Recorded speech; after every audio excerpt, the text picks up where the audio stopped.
Admiral Kate Sullivan sat in the command center of Earth Defense Headquarters, deep underground in Colorado. The room was dark except for the glow of computer screens and star maps that covered the walls. She had been reviewing supply reports when the emergency alert came through the communication system. "Admiral, we have a priority 1 distress signal from the outer colonies," said Lieutenant Commander Rick Stone, rushing into the room with a datapad in his hands. "It's from a research vessel in the Kepler system."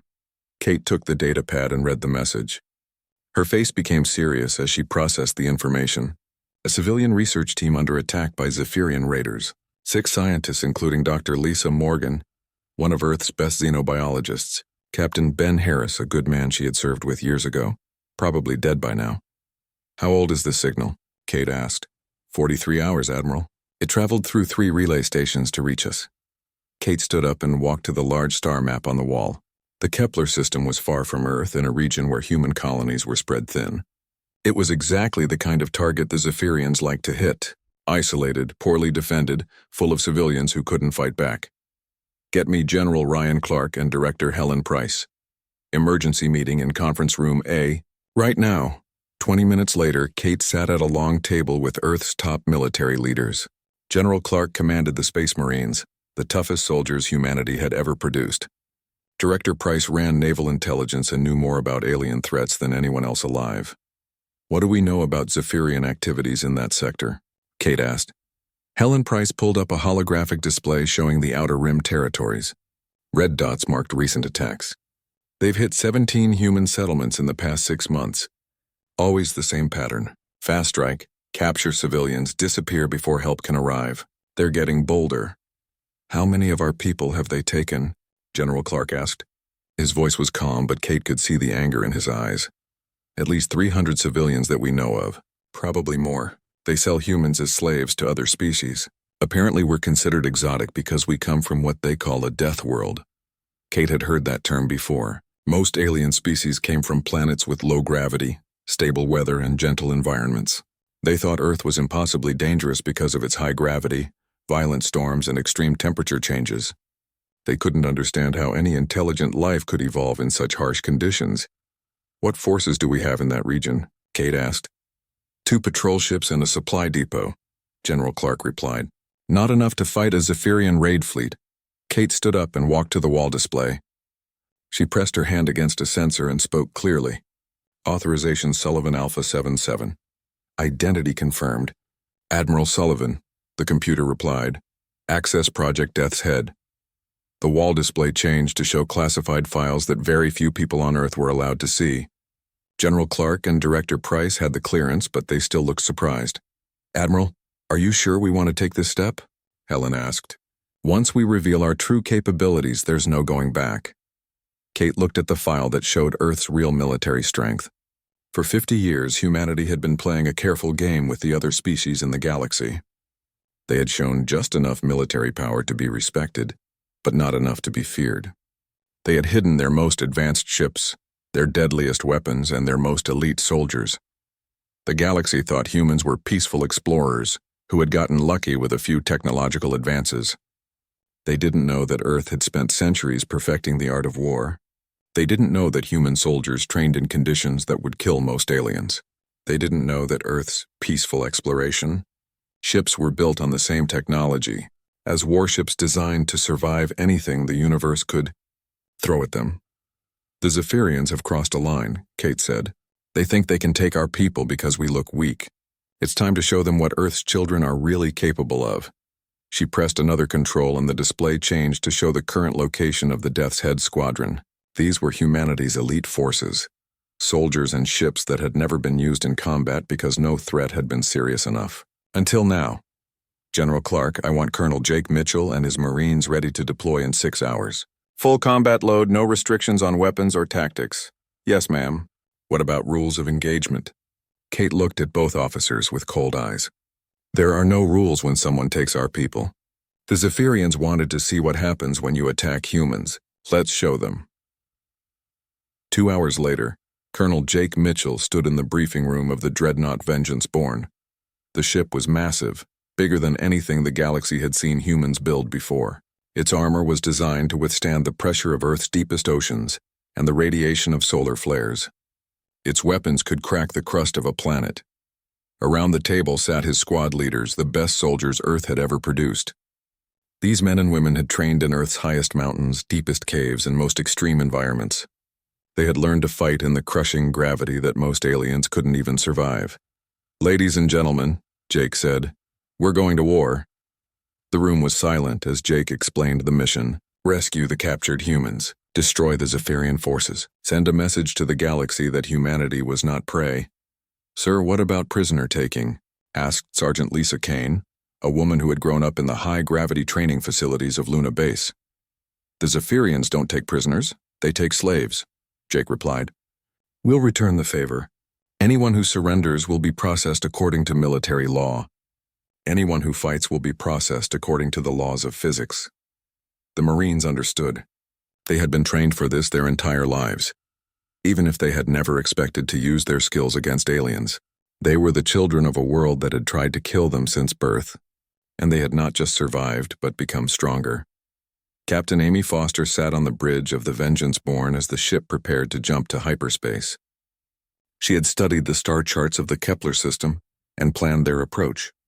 The Zephyrians would expect human ships to be slow and cautious, following safe hyperspace routes that avoided dangerous gravitational fields. They would be wrong. The Vengeance Born and her escort ships were built to navigate the chaos around Earth's sun, where solar storms and gravitational anomalies would destroy any other ship. They could take shortcuts through space that other species considered impossible. "Navigation. Plot a course through the Cygnus Nebula," Amy ordered. "Use the neutron star slingshot to cut travel time by 40%. "Captain, that route is marked as extremely hazardous," the navigation officer replied. "Only for ships that weren't built on Earth," Amy said with a smile. "Execute the jump." The Vengeance Born and her escorts disappeared into hyperspace, traveling routes that would terrify any alien captain. But these ships had been designed by humans who considered Earth's violent environment to be normal. Behind them, more ships were being prepared. Admiral Sullivan had decided that the Zephyrian problem needed a permanent solution. The galaxy was about to learn why humanity had survived on a death world, while other species needed perfect conditions just to live. In the depths of space, a distress signal continued to travel toward distant stars, carrying news of an attack on human civilians. But now it was joined by other signals, encrypted military communications that spoke of mobilization and war. The hunters of Earth were stirring, and they were very hungry. Dr. Lisa Morgan sat in the dark prison cell, counting the days since her capture. The walls were made of some kind of metal that felt cold to the touch, and the ceiling was so low that a tall person would have to bend down to walk. The Zephyrians had designed their prison to hold species from low-gravity worlds, not humans who were used to Earth's crushing environment. Next to her, Kevin was trying to sleep on the hard floor. He had lost weight during their time in captivity, and his face looked pale in the dim light. The other captured scientists were in cells nearby, and sometimes Lisa could hear them talking quietly to each other. The Zephyrian guards were tall creatures who moved like dancers, but Lisa had noticed they seemed tired after walking just a short distance. Their breathing became heavy after simple tasks, and they often needed to rest. She wondered if their homeworld had very thin air compared to Earth. "Lisa, do you hear that?" Kevin whispered, sitting up suddenly. Lisa listened carefully. There was a deep rumbling sound coming from somewhere far away, like thunder during a storm, but they were inside a space station, so it couldn't be weather. The sound grew louder, and now she could feel vibrations through the floor. Suddenly, alarms started ringing throughout the station. Red lights flashed in the corridors, and she could hear Zephyrian voices shouting in their musical language. The guards who had been standing outside their cells ran away, leaving the prisoners alone. "What's happening?" asked Dr. Amy White from the cell across the corridor. Before anyone could answer, the lights went out completely. Emergency lighting came on a few seconds later, casting everything in a red glow. The rumbling sound was much louder now, and the whole station was shaking like a ship in rough water. Through the small window in her cell door, Lisa could see explosions lighting up space outside. Bright flashes of light appeared and disappeared against the stars, and she realized they were watching a space battle. Someone was attacking the Zephyrian prison station. "Those are human ships," Kevin said, pressing his face against his window. "Look at the design of those hulls. That's definitely human technology. Lisa felt hope rising in her chest for the first time since their capture. Earth had sent ships to rescue them. But how had they found this place so quickly? And how many ships would it take to fight the entire Zephyrian fleet? The battle seemed to last for hours, but Lisa realized it was probably only minutes. The explosions outside became less frequent and finally stopped altogether. The station continued to shake as something large docked with it. Heavy footsteps echoed through the corridors, but these didn't sound like Zephyrian feet. They were harder, more solid, like boots on metal.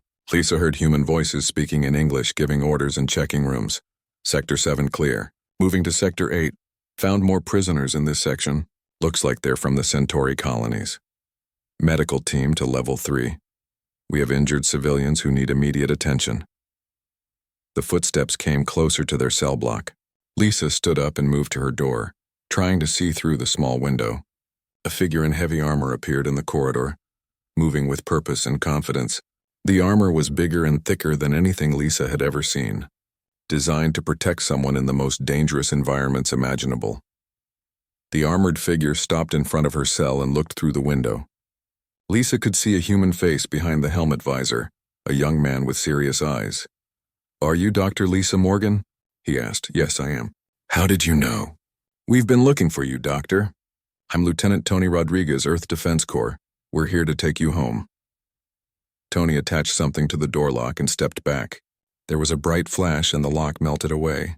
The door swung open and Lisa stepped into the corridor, breathing free air for the first time in weeks. "How many of you are there?"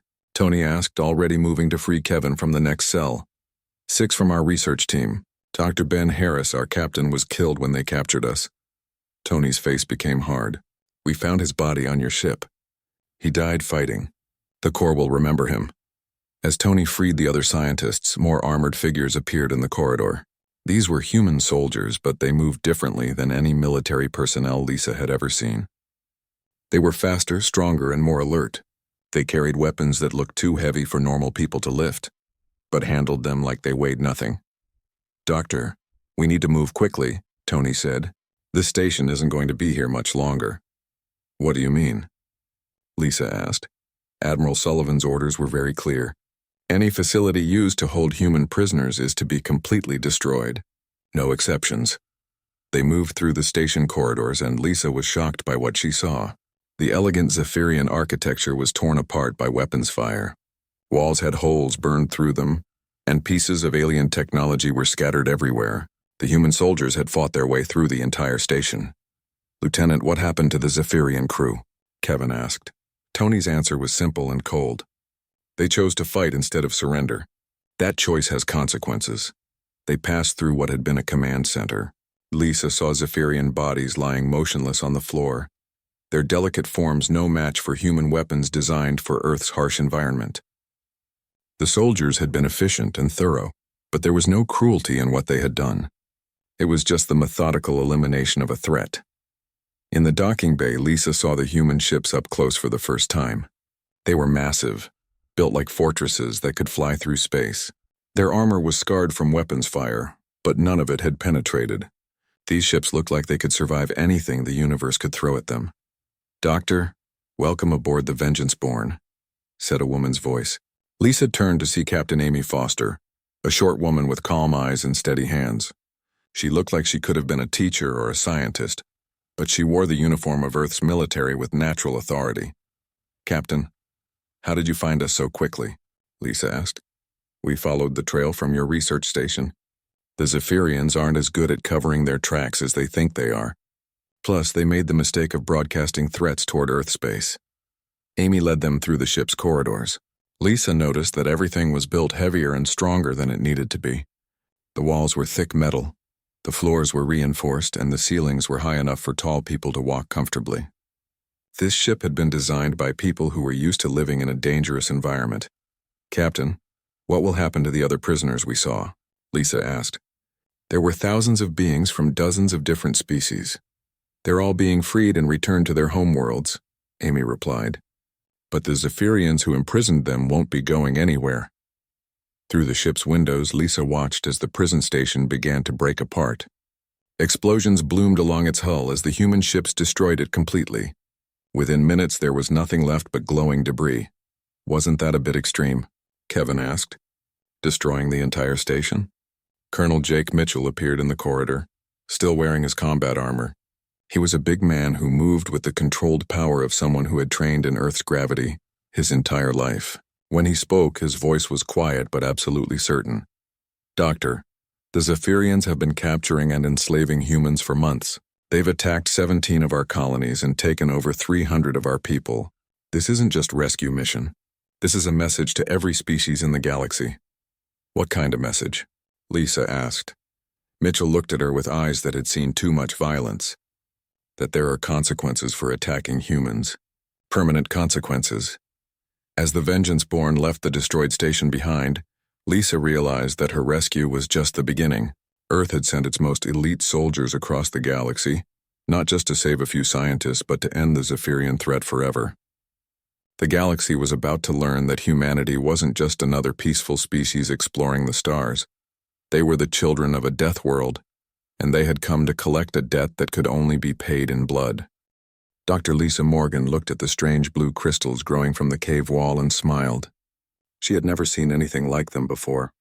The crystals were bigger than her hand, and they glowed with a soft light that made the whole cave look magical. She took another photo with her scanner and made notes in her computer. "Hey Lisa, you need to see this," called out Dr. Kevin Ross from deeper in the cave. His voice echoed off the rocky walls. "These crystals are getting bigger the further we go in." Lisa walked toward Kevin's voice, being careful not to trip on the uneven ground. The cave on this small moon was full of surprises. They had been here for 3 days studying these crystal formations, and each day they found something new. The moon orbited a planet called Kepler 442c, far from Earth and far from any major space routes. It was quiet here, peaceful and perfect for research. "Look at this," Kevin said when Lisa reached him. He was standing next to a crystal that was as tall as a person. "The energy readings are off the charts. I think these crystals might be alive somehow." Lisa pulled out her energy scanner and pointed it at the big crystal. The numbers on the screen jumped around wildly. "You might be right," she said. "This is incredible. We need to get samples back to the ship for proper testing." Their research ship, the New Horizon, was parked on the surface about 2 miles from the cave entrance. It was a small ship with just enough room for their team of 6 scientists and their equipment. The ship's captain, Ben Harris, was a former military man who had agreed to take them on this research mission. He was good at his job and kept them safe while they did their work. Lisa and Kevin spent another hour in the cave, taking photos and measurements. When they finally headed back to the surface, the sun was setting behind the planet in the sky. The light from the crystals made everything look blue and mysterious. "Dr. Morgan, Dr. Ross, please return to the ship immediately," came Ben's voice over their radio. His voice sounded different, worried. "We have a situation up here." Lisa and Kevin looked at each other with concern. Ben never sounded worried about anything. They picked up their equipment and started walking faster toward the ship. As they got closer, they could see Ben standing outside the ship looking up at the sky with binoculars. "What's wrong, Ben?" Lisa asked when they reached him. Ben lowered his binoculars and looked at them with serious eyes. "We've got company coming. Big ships, at least 12 of them, and they're not broadcasting any friendly signals. They're Zephyrian vessels." Lisa felt her stomach drop. Everyone in human space knew about the Zephyrians. They were raiders who attacked small colonies and research stations. They captured people and sold them as slaves to other alien species. Their ships were fast and their weapons were powerful. "How long do we have?" Kevin asked. "Maybe 30 minutes before they reach us," Ben said. "I've already sent out a distress signal toward Earth, but help won't come in time. We need to get everyone inside and prepare for the worst." The team gathered in the ship's main room. Besides Lisa, Kevin, and Ben, there were Dr. Amy White, who studied geology, Dr. Tony Garcia, who worked on plant samples, and Dr. Susan Lee, who specialized in atmospheric science. They were all scientists, not soldiers. None of them had ever been in a real fight before. Ben opened a storage locker and pulled out several small guns. "These are standard defense weapons," he said. "Not much against Zephyrian plasma rifles, but better than nothing. I want everyone to go to the lower deck and barricade yourselves in the storage room. I'll stay up here and try to buy you some time." "We should all stick together," Lisa said. "You can't fight 12 ships by yourself." Ben shook his head. "This is what I'm trained for. I was a soldier before I became a ship captain. Your job is to survive and hopefully get rescued later. Through the ship's windows, they could see lights appearing in the sky. The Zephyrian ships were arriving. They were long and dark with sharp edges that made them look like flying knives. Red lights blinked along their sides as they came down from space. Go now, Ben said firmly. Take the emergency supplies and whatever research data you can carry. If they capture the ship, at least your work won't be lost. The scientists grabbed their computers and some food packages and headed for the lower deck. Lisa was the last to go down the stairs. She looked back at Ben, who was checking his weapons and preparing to defend their ship. Be careful, Ben, she said. Always am, he replied with a small smile. Now go and stay quiet. Lisa went down to the storage room where the others were already moving boxes to block the door. They could hear the Zephyrian ships landing outside. Heavy footsteps walked around the ship, and alien voices spoke in a language none of them understood. Then the shooting started. Ben's gun fired in short bursts, and the Zephyrians answered with the crackling sound of plasma weapons. The ship's hull groaned and shook as energy blasts hit it. Something exploded on the upper deck and the lights went out. The fight lasted only a few minutes. When the shooting stopped, they heard Ben's voice one more time over the ship's communication system. This is Captain Ben Harris of the research vessel New Horizon. We are under attack by Zephyrian raiders. 6 civilians on board requesting immediate assistance. Our position is... His voice was cut off by the sound of plasma fire. Then there was silence. Heavy footsteps moved through the ship above them. The aliens were searching for survivors. Lisa held her breath and tried not to make any sound. Next to her, Kevin was shaking with fear. They all knew what happened to humans who were captured by Zephyrians. The footsteps got closer. Something heavy hit the storage room door, testing if it was locked. Then came the sound of plasma cutters working on the metal. The aliens had found them. Lisa looked around at her fellow scientists and realized their peaceful research mission had just become a nightmare. In a few minutes, they would be prisoners of the most feared raiders in the galaxy. And somewhere out in space, a distress signal was traveling toward Earth, carrying news of what had happened here. But Earth was very far away, and help might never come. Ambassador Linda Carter stood before the Galactic Council on the neutral space station Harmony Prime, looking out at representatives from 47 different species. The council chamber was designed to accommodate beings from many different worlds, with adjustable gravity fields and atmospheric controls for each delegate's comfort zone. Linda wore a simple black suit and stood in Earth's standard gravity field, which was nearly 3 times stronger than what most other species considered normal. She could see some of the alien delegates struggling just to watch her, their delicate bodies unused to even viewing someone who lived under such crushing conditions. The Zephyrian delegate was notably absent. There were no longer any Zephyrian delegates to send. Council Prime Veltar, a graceful creature from the low-gravity world of Seren, called the emergency session to order. His voice was translated into dozens of languages by the station's computer systems. Ambassador Carter, the Council has asked you here to address the recent military actions taken by your species against the Zephyrian Empire. Many of our member worlds are concerned about the level of force that was used. Linda nodded politely.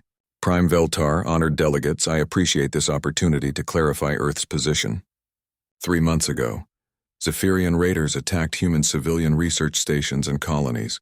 They captured over 400 of our people and sold them into slavery. When we asked for the return of our citizens through diplomatic channels, the Zephyrians refused and threatened to attack more human settlements. She paused to let her words sink in. Around the chamber, delegates shifted uncomfortably in their seats. Many species in the galaxy engaged in some form of slavery, though most were careful not to target humans after this incident. Earth's response was proportional to the threat, Linda continued. We eliminated the military capability of an empire that was actively enslaving our people and threatening to enslave more. Delegate Krixna of the Hegemony raised one of her 4 arms.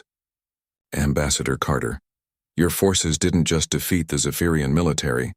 Intelligence reports suggest that you completely destroyed their civilization. Their homeworld is under occupation by human forces. Their government no longer exists. Isn't this response excessive? Linda looked at the insectoid delegate with calm eyes. Delegate Krixna, let me share some information about human psychology that might help explain our actions. The main display. Screen lit up with images of Earth, not The peaceful blue marble that most species had seen in diplomatic presentations, but the real Earth. Hurricanes that could level cities, earthquakes that split continents, volcanoes that could change global weather patterns. This is our homeworld, Linda said. Every human in this room grew up under conditions that would kill most of the beings represented here within minutes. We evolved not just to survive on this world, but to thrive on it. The images changed to show human cities built to withstand earthquakes, storms, and floods, children playing in gravity fields that would crush the bones of most alien species, athletes competing in conditions that would be considered torture devices on other worlds. For 50 years, we have been members of this galactic community. We have followed your trade laws, respected your territories, and tried to be good neighbors. But we did this by choice, not because we were weak. Delegate Morden of the Trade Federation spoke up. His species had made enormous profits from slave labor over the centuries. Ambassador, surely diplomatic solutions could have been found. The complete destruction of an entire civilization seems barbaric. Linda smiled, and several delegates involuntarily moved back in their seats. There was something in that smile that reminded them that humans were predators from a death world. Delegate Morden, you raise an interesting point about barbarism. Let me tell you what we found on Theta Prime, the main Zephyrian slave processing center. The screen changed to show images that made several delegates look away. Prison cells designed to break the spirit of captives. Medical facilities where prisoners were modified to be better slaves. Training areas where beings from peaceful worlds were taught to fear their captors through systematic torture. We found over 15,000 beings from 37 different species, including some represented in this chamber. They had been worked nearly to death, beaten, starved, and in many cases permanently crippled to make them more manageable. When my soldiers freed these prisoners, many of them had been slaves for so long they had forgotten their own names. The chamber was silent now. Even the delegates whose species practiced slavery looked uncomfortable with the evidence of Zephyrian brutality. The Zephyrians had a simple philosophy, Linda continued. They believed that might makes right, and that weak species existed only to serve strong ones. We have taught them the error of their thinking. Prime Veltar spoke again, his voice careful and measured. Ambassador Carter, the Council understands that you were responding to aggression, but the scale of your military capabilities has raised concerns among our member species. Intelligence reports suggest that the ships you used represent only a small fraction of Earth's true military strength. That's correct, Linda replied without hesitation. The Death's Head squadron that eliminated the Zephyrian threat represents less than 1% of Earth's military capability. We have been deliberately restraining ourselves for decades to avoid frightening our neighbors. She could see the shock in their faces as they processed this information. The human fleet that had crushed an entire interstellar empire was just a tiny sample of what Earth could deploy. However, Linda continued, recent events have convinced our government that this policy of restraint may have given some species the wrong impression about human nature. We have decided to be more transparent about our capabilities. The display screen showed images of human shipyards in Earth orbit, massive vessels under construction, weapons that could crack planets, defensive systems that could turn a solar system into an impregnable fortress. Most shocking of all were the soldier training facilities, where humans practiced warfare in conditions that would instantly kill any other known species. Honored delegates, Earth wishes to make our position clear. We will continue to be peaceful members of the galactic community. We will honor our trade agreements, respect territorial boundaries, and seek diplomatic solutions to conflicts whenever possible. But we will no longer tolerate attacks on human civilians. She paused and looked around the chamber, meeting the eyes of each delegate in turn. Any species that attacks human settlements, captures human citizens, or threatens human colonies will face the full military response of Earth. There will be no warnings, no negotiations, and no mercy. We will eliminate the threat completely and permanently, just as we did with the Zephyrian Empire. The silence in the chamber was complete. Even the automated systems seemed to be holding their breath. Prime Veltar finally spoke. Ambassador Carter, are you declaring that Earth intends to become the dominant military power in the galaxy? Linda shook her head. Prime Veltar, we have no interest in conquest or domination. We simply want to be left alone to explore, trade, and build peaceful relationships with our neighbors. But if anyone mistakes our peaceful intentions for weakness, they will learn the same lesson the Zephyrians learned. She gestured to the display screen, which now showed the empty space where the Zephyrian homeworld cities had once stood. Human occupation forces maintained order among the survivors, but the great empire that had terrorized the Outer Rim was gone forever. Earth's message to the galaxy is simple, Linda concluded. We prefer to be your friends and trading partners. But if you force us to be your enemies, you will discover why our species survived on a world that kills everything weak enough to die. As Linda left the chamber, delegates from dozens of worlds began urgent communications with their home governments. Within hours, new trade agreements were being drafted. Territorial disputes involving human colonies were being resolved in humanity's favor, and species that had been planning raids on human settlements quietly canceled their operations. Dr. Lisa Morgan, now back on Earth and resuming her research, received a message from the Galactic Science Council offering her unlimited funding for her crystal studies. The message included a polite request that she consider sharing her findings with alien scientists, along with assurances that any research stations under her direction would receive the highest level of protection. She smiled as she read the message. The galaxy had finally learned to treat humans with proper respect.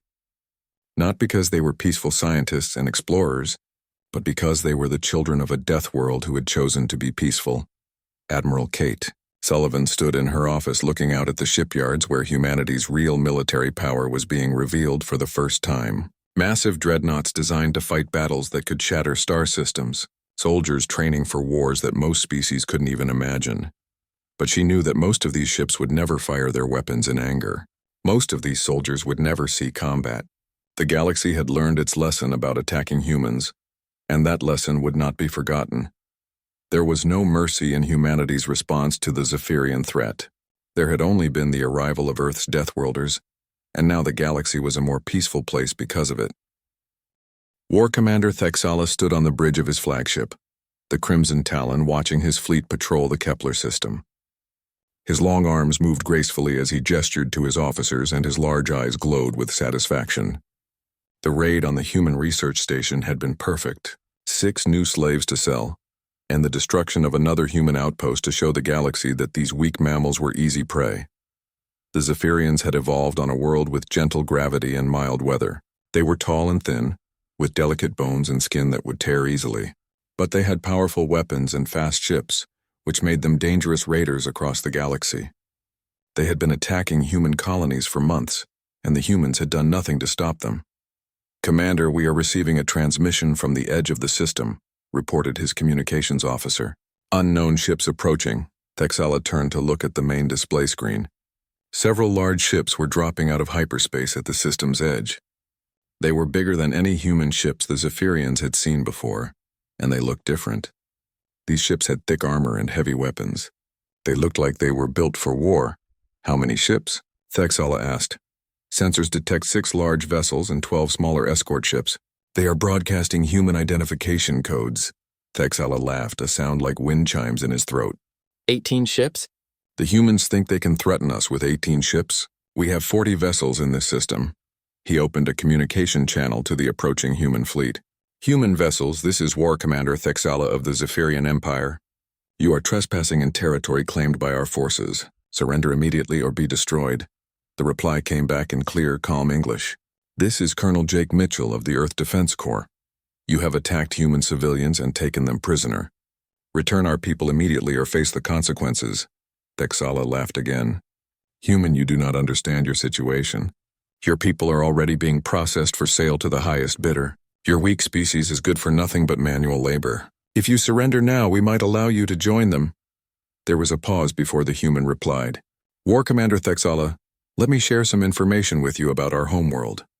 The communication channel remained open, but instead of words, the humans transmitted data files. Thexala watched as his computers processed the information about Earth's environment. The numbers seemed impossible. Gravity, 9.8 meters per second squared. That was nearly 3 times the gravity of the Zephyrian homeworld. How could any intelligent species evolve under such crushing conditions?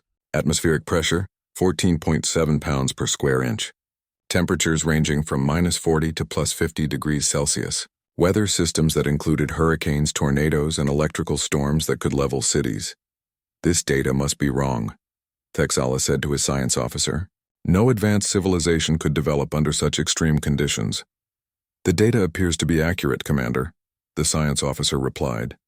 If these readings are correct, the human homeworld would be classified as a Class 12 deathworld, unsuitable for colonization by any known species. Colonel Mitchell's voice came through the speakers again. War Commander, every human on those ships grew up under that gravity. We trained in those storms. We evolved to survive on a world that would kill your people in minutes. You have made a very serious mistake. Texala felt a small flutter of concern but pushed it aside. Environmental data meant nothing in space combat. His ships had superior weapons and numbers. Human Colonel, your planet's dangers mean nothing here. Prepare to die. The battle began when the Zephyrian ships opened fire with their plasma weapons. Bright green beams of energy struck the human vessels. Weapons that had destroyed dozens of enemy ships in previous battles. Texala expected to see the human ships break apart under the assault. Instead, the plasma beams spread across the human ship hulls like water hitting a rock. The armor absorbed the energy without even glowing. The human ships continued forward as if nothing had happened. Impossible, Texala whispered. Our weapons should have penetrated their shields. Commander, the human ships don't appear to have energy shields, reported his weapons officer. That's solid armor plating. It's over 6 feet thick. Before Texala could respond, the human ships returned fire. But these weren't energy weapons. These were solid projectiles launched at incredible speed. Chunks of metal the size of ground cars flew through space, faster than Zephyrian computers could track. The first kinetic round struck the Zephyrian. Destroyer Swift Death, the solid metal projectile punched through the ship's hull like it was made of paper. It passed completely through the vessel and came out the other side, leaving a hole 20 feet wide. The destroyer broke in half and exploded. Evasive maneuvers, Texala shouted, but it was too late. More kinetic rounds were already in flight. 2 more Zephyrian ships died in the space of seconds, torn apart by weapons that used simple physics instead of complex energy systems. How are they moving so fast? Demanded Texala. The human ships were changing direction and speed with impossible agility. His own vessels, designed for the low-gravity environments most species preferred, couldn't match their acceleration. Commander, our pilots are losing consciousness from the G-forces required to match human maneuvers, reported his flight control officer. The human ships are pulling accelerations that would liquefy our crews. Texala realized with growing horror that the humans weren't just technologically superior. They were physically superior. Their bodies could withstand forces that would kill Zephyrians.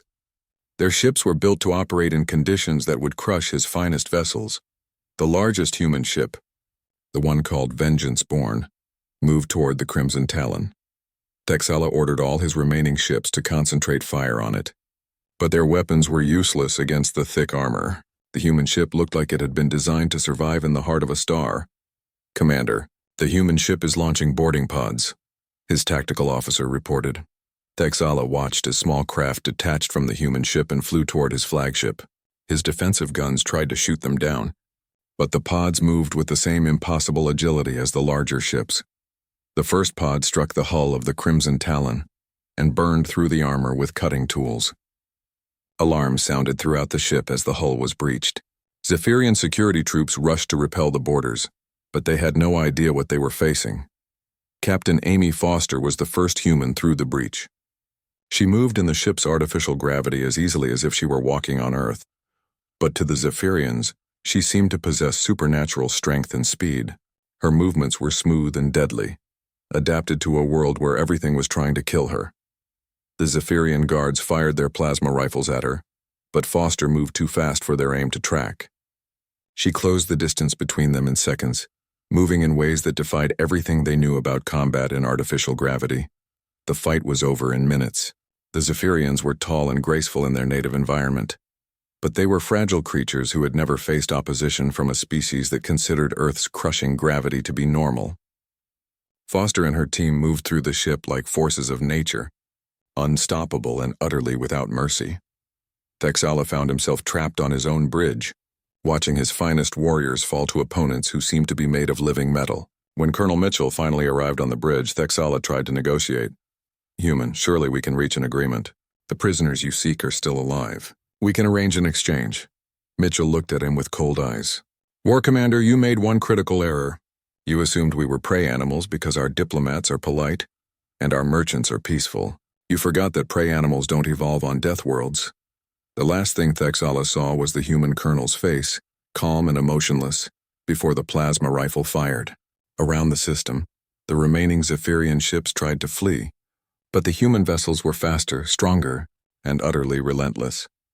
The galaxy was about to learn a new lesson about the species from the third planet of an unremarkable star. They weren't just another spacefaring race.